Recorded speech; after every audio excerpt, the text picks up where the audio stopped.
बिहार विधानसभा चुनाव 2025 के परिणामों ने न सिर्फ महागठबंधन को झकझोर कर रख दिया, बल्कि कांग्रेस के भीतर भी गहरे मंथन की जरूरत पैदा कर दी।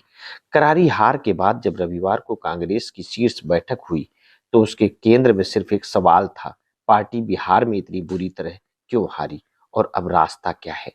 राहुल गांधी, मल्लिकार्जुन खड़गे और बिहार के वरिष्ठ नेताओं के बीच चली लंबी चर्चा ने साफ कर दिया कि ये हार सिर्फ संगठनात्मक कमजोरी नहीं थी, बल्कि रणनीति, नेतृत्व और सहयोगी दलों के साथ तालमेल की एक सामूहिक विफलता भी थी। बैठक का सबसे स्पष्ट निष्कर्ष था कि सीट बंटवारे की प्रक्रिया ने कांग्रेस को शुरू से ही नुकसान की राह पर धकेल दिया। कांग्रेस 61 सीटों पर लड़ी, पर इनमें से 23 ऐसी थी जहां पार्टी या राजद वर्षों से जीत दर्ज नहीं करा पाए। 15 सीटों पर तो पिछले कई चुनावों में सिर्फ एक बार जीत मिली थी। नेताओं ने साफ माना कि कांग्रेस को जिताऊ 14 सीटें ही मिली थी, जिनमें 6 पर जीत संभव हो सकी। कई नेताओं ने खुले तौर पर कहा कि राजद ने कमजोर सीटों का डंपिंग ग्राउंड बनाकर कांग्रेस को हाशिए पर धकेल दिया और फ्रेंडली फाइट के कारण 9 सीटों पर अतिरिक्त क्षति हुई। नेतृत्व के सवाल ने भी कांग्रेस की समीक्षा रिपोर्ट में केंद्रीय स्थान लिया। महागठबंधन के सहमति आधारित नेतृत्व मॉडल को किनारे कर तेजस्वी यादव को बार बार जबरन सीएम फेस घोषित करवाने का दबाव पड़ा। कांग्रेस के नेताओं के मुताबिक ये कदम सामाजिक समीकरणों पर भारी पड़ा। तेजस्वी को मजबूरन सीएम घोषित करने की वजह से मुकेश सहनी को डिप्टी सीएम बनाने का वादा करना पड़ा, जिससे मुसलमान और सवर्ण दोनों वर्गों में नाराजगी बढ़ी।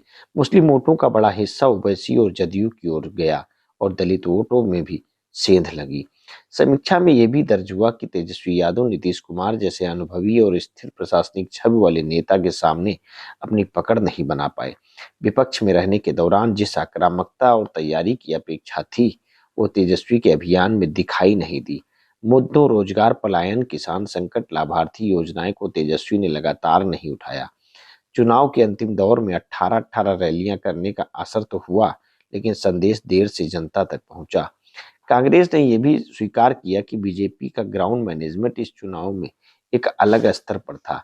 सैकड़ों कार्यकर्ताओं को बाहर से लाना, संसाधनों की उपलब्धता और जीविका दीदियों तक प्रत्यक्ष लाभ पहुंचाने की रणनीति ने महिला वोट बैंक को मजबूती से साधा।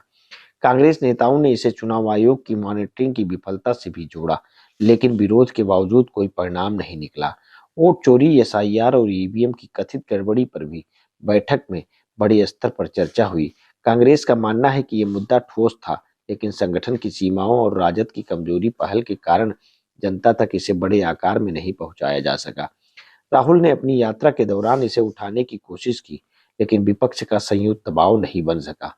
एक वरिष्ठ नेता तक ने कहा कि राजद चुप रहा और विपक्ष का मुद्दा अधूरा रह गया।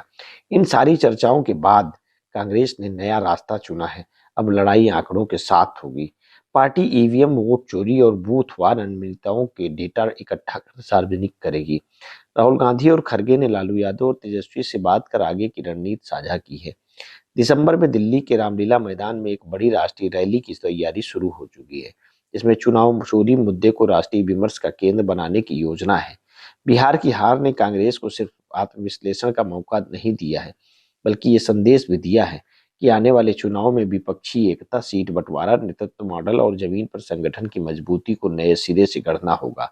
बिहार की यह समीक्षा कांग्रेस के लिए एक चेतावनी है कि भावनात्मक राजनीति, गठबंधन के भरोसे और अंतिम समय की सक्रियता से अब चुनाव नहीं जीते जाते। जीत के लिए ठोस तैयारी, चतुर रणनीति और पारदर्शी सहयोग की जरूरत है।